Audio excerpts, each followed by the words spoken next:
ইতিমধ্যে একটা বিশাল খারাপ খবর এসছে আমাদের কাছে। বিশিষ্ট কিংবদন্তি সঙ্গীত শিল্পী আশা ভোসলে, লেজেন্ডারি সিঙ্গার, আমাদের মধ্যে নেই। গতকাল তার হার্ট অ্যাটাক হয় এবং মুম্বাইয়ের একটি হাসপাতালে ভর্তি করা হয়। আজকে সকালবেলা তিনি প্রয়াত হয়েছেন। আপনার সাথে দীর্ঘদিন তার সাথে ব্যক্তিগত সম্পর্ক, কি বলবেন এই খবর পেয়েছেন কখন? আমি সংবাদ মাধ্যমের মাধ্যম দিয়ে খবর পেয়েছি, কালকেও পেয়েছি, আজকেও পেয়েছি।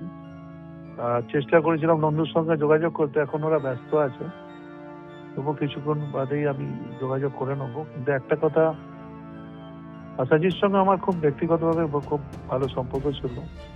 কিছুদিন আগেও যোগাযোগ করেছিল এবং জন্মদিনও আমি শুভেচ্ছা পাঠাই প্রত্যেকবার।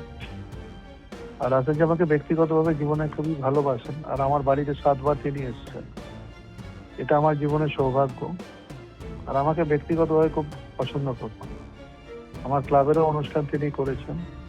শুধু ক্লাবের অনুষ্ঠান বলবো কেন, তিনি তার ফ্যামিলি নিয়ে অনেকবার এসেছেন আমার কাছে।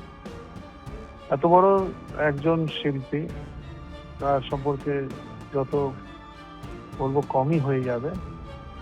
আজকে মনটা খুব খারাপই লাগবে যে আশাজি আজ আমাদের মধ্যে নেই।